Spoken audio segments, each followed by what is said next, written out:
Guys, this is honestly crazy. There's not one, but two massive controversies shaking up the crypto space right now. And no, this is not about meme coins or that whole Argentina coin fiasco. No, these controversies are directly tied to the two biggest coins in crypto, which means this impacts our bags in a big way. So in this video, I'm gonna break down each controversy, dissect all the juicy drama, and figure out what exactly it means for us as investors. Okay, let's start with the first one, which I call Bitcoiners versus Ripple. So back when Trump was on the campaign trail, he made some big promises to the Bitcoin community, hyping up his Bitcoin-friendly stance. At the annual Bitcoin conference in Tennessee, he even hinted at a national Bitcoin reserve, making people think that he'd do something like Senator Lummis's proposal, which had the US buying up to 1 million BTC over the next 5 years. But when his executive order on crypto finally dropped, everyone was shocked. You see, there wasn't a single mention of the word Bitcoin in it. Instead, we got some vague language about a digital asset stockpile, which made people think that this wasn't just about Bitcoin, but would also include so-called shitcoins. So what happened here? And how did we get to this point? Well, while Bitcoiners had their attention elsewhere, Ripple was making moves behind the scenes. Back in January, this photo surfaced of Ripple's CEO and top lawyer having dinner with Trump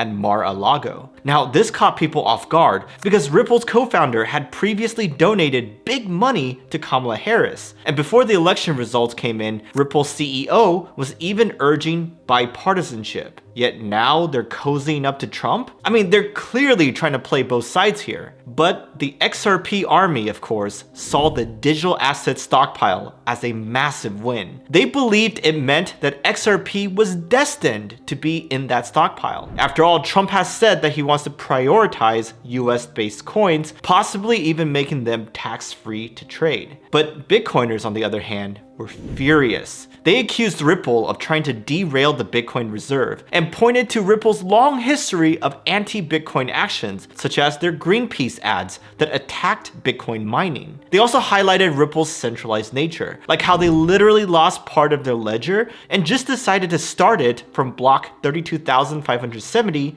instead of block 0. And of course, they pointed out the fact that Ripple founders have made hundreds of millions of dollars over the years by dumping XRP on retail. Now, Ripple didn't just take all these attacks lying down though. Its CEO Brad Garlinghouse stepped in and said that maximalism is bad for the industry and that a stockpile should represent the whole crypto sector, not just one coin. But the Bitcoiners weren't having it. They fired back, asking if he has ever bought any XRP or only ever sold it. And they also said that Bitcoin is the only true reserve asset because it's geopolitically neutral, such as gold, while XRP is controlled by a US corporation. So yeah, there was a ton of mudslinging going on, but what does this all mean for us though? Well, if the government does end up creating a stockpile that includes multiple coins, then it would of course be bullish for the ones that are included. But personally, I think a Bitcoin-only reserve makes the most sense here, because Bitcoin is the most decentralized, truly scarce asset after all, so it's the best fit for a national reserve. And let's be real, projects like Ripple and even the Ethereum Foundation mostly just sell their tokens and never buy them, which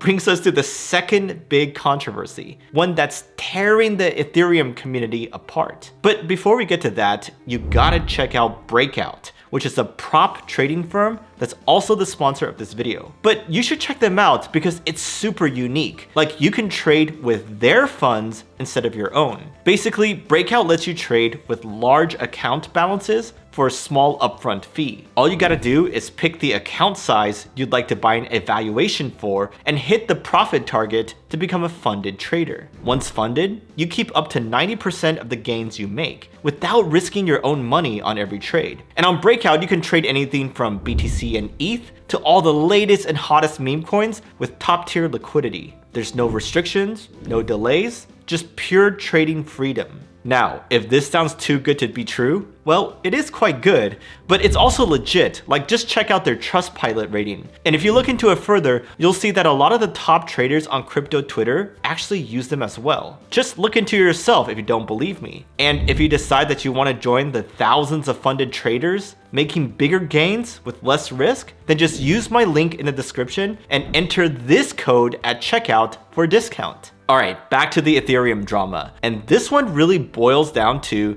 the Ethereum community versus the Ethereum Foundation. If you've been on crypto Twitter lately, you've probably noticed a bunch of angry Ethereans rage posting. But this isn't just some new spat that popped up recently. It's honestly been building up under the surface for a long time now. But what exactly are people mad about though? Well, they're frustrated with Ethereum's slow development pace. Like at a recent conference, the ETH devs put up a timeline graphic that showed that Ethereum 3.0 wouldn't be completed until 2029, which is years away. Also, the community is frustrated with the Ethereum Foundation's constant dumping of their ETH, with little transparency on the what and the when. But most importantly, they're frustrated with ETH's terrible price action. You see, ETH has underperformed almost this entire cycle, bleeding against BTC, setting new lows in the ETH-BTC pair, and getting outpaced by smaller competitors such as Solana, which has been eating ETH's lunch all cycle long. But who's to blame for this? Well, many people are pointing their fingers at the Ethereum Foundation leadership, accusing them of lacking the vision and grit needed in today's market. They argue that instead of just sitting on their massive ETH stack and selling it periodically, the foundation could stake it, or use DeFi protocols to generate yield, which would help them fund operations